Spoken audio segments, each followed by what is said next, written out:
Of course, we have a detailed discussion lecture on the pterygoid implant, but as you see here, this is the maxilla of the patient. Okay, and this is the scene clear? Yeah. Maxilla, and if you see, this is the palatal surface, this is the medial pterygoid plate, and this is the lateral pterygoid plate, and this complete area, my friends, is the fusion zone, where the medial and lateral pterygoid plates are meeting with the distal part, okay, of the maxilla. So this fusion zone is roughly 13 mm, and anywhere on this 13 mm I strike, it is okay. So typically the patient is sitting in front of you, he opens the mouth. What you do is you palpate inside the tuberosity, and as you go palatally you will feel the hamular notch. Okay, and once you feel the hamular notch, you imagine a straight line running upwards from the hamular notch.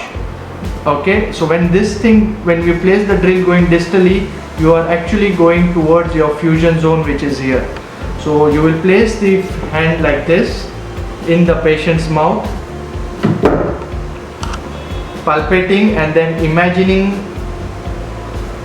the fusion zone, and start drilling in the direction superiorly and distally from the tuberosity area. Okay, so this is how you can see the drilling will be going in the mouth.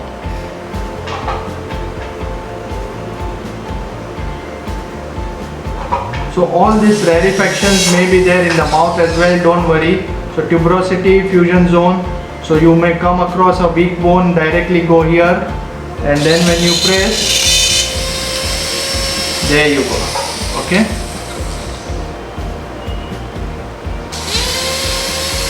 see this, there you go. So from the buccal directly into the fusion zone, you can see my drill is exiting. See the direction. Okay, always it is buccal to palatal. Okay, and then you slowly take your hand grip with the implant. Slowly, very slowly, I go in the same direction of the osteotomy, and you can place your pterygoid implant very nicely in the mouth.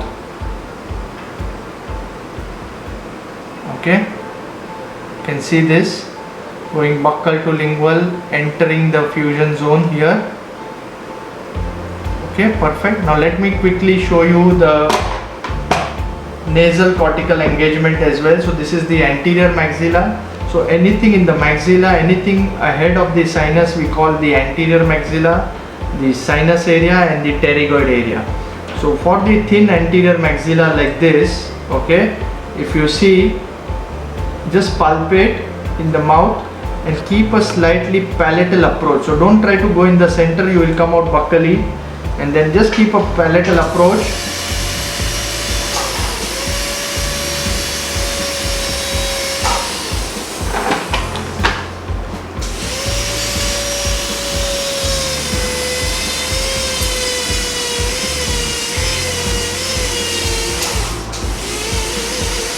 There you go. Okay, and you can see the drill exiting palatally into the nasal cortical here. Okay, is it clear? And then just let the implant go into the osteotomy. You can see, okay, even in a thin maxilla we can go with just a single drill into the maxilla. Okay, I'm already getting very high torque, and you can see the tip of the implant exiting the nasal cortical here, and a very high torque which I have achieved. The length right now, I have just selected any random length of an implant. Obviously in the mouth you will select as per need, so you will get it exactly as per the tissue level, which I will show you in the live surgery also. So this is regarding the nasal cortical engagement. If it is in the sinus, near the sinus area, typically as we discussed, we will be using the wide diameter and reduce the speed of drilling. So drill at a very slow speed, and then just you can immediately expect a dip like this. So So the moment I start, there will be a dip in some time, that's it. And then just engage a wide body implant over there and you are done. So this is regarding the nasal cortical and the pterygoid engagements. Sometimes if possible the ridge is good enough, you can even go a double pterygoid, and in the mandible, as I showed you, you can even go buccal. So if you want to go do a buccal bypass, all you need to do is keep your handpiece lingually and go from buccal towards the lingual.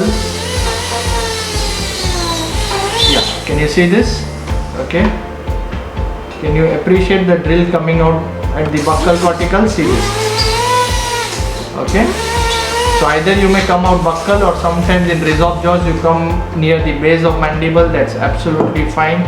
And then you can place the implant lingual to buccal.